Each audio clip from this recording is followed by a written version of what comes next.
Police are investigating the biggest gold heist in Canadian history, worth nearly 15 million US dollars, just weeks after authorities uncovered an Ocean's 11 style money heist in California. So police say this heist happened last year at Toronto's Pearson International Airport. A flight carrying more than 6,000 gold bars landed from Switzerland, then was stored in an Air Canada warehouse. The gold was then melted and used to buy illegal guns. Police were able to recover $430,000 worth of Canadian currency, 6 gold bracelets valued at over $89,000, and 65 firearms. But that's only a fraction of what is still missing. So 9 people are now facing charges, including several Air Canada employees, as well as a jewelry store owner. 6 of them were arrested and released. 3 have warrants that are outstanding. So let's bring in Inspector Brennan, Investigative Services with Peel Regional Police in Canada. Inspector, thank you so much for giving us some of your time. First of all, what was your reaction to the announcement of these arrests? How much work went into it?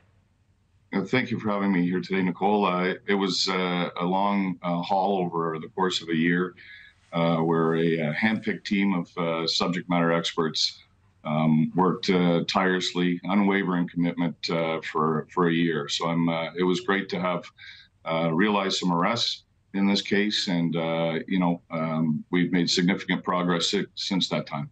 And it happened a year ago, as you said. We know this was a very intricate plot. I don't know what the expected timeline would be. Are you surprised the arrests are coming a year later? I don't know if that's a long time, a short time. And do you think there will be more arrests?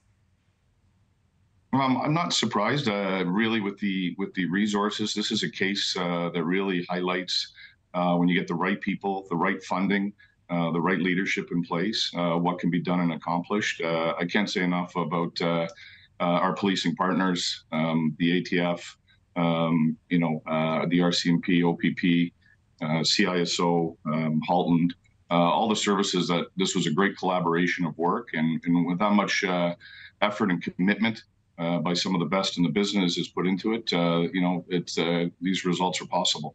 You know, Inspector, we went through some of the items that were recovered, I mean, including $430,000 worth of Canadian currency, some gold bracelets. Do you think they'll ever be able to recover everything that was stolen that is actually still recoverable?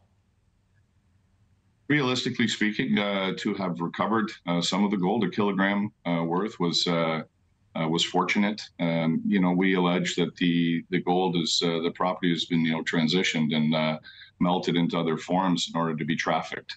Where we're focusing now, obviously, is with the larger element, those that are there's been Canada-wide warrants issued, and really down into the criminal proceeds, looking at the profit from this. As we know, it's gold for guns, which we also believe were involved in the securing the sale and trafficking, some element of. And that area there is where we'll be now spending the time here now looking for the proceeds angle, is take the profit out of the crime.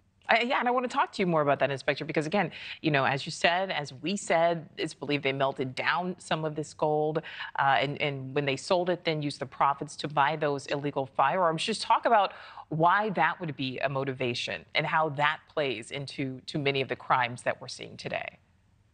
Yeah, I think it goes to all aspects of criminality, on the basis of, profit being the end equation here, to be able to commit further crimes is really what it is, to afford lifestyles, and as a result of that, that's the area where we have to focus now. Great work, many man hours into canvas, throughout hundreds of miles here, long man hours, which led to the recovery of the vehicle as well. So all those investigative steps are leading us down to identifying, a network of organized criminals that have an international scope. Well, certainly great work by Canadian law enforcement. Inspector Brennan, thank you so much for your time. Thank you for watching. Go to newsnationnow.com to find News Nation on your television provider. And don't forget to click the red subscribe button below to get more of News Nation's fact-driven, unbiased coverage.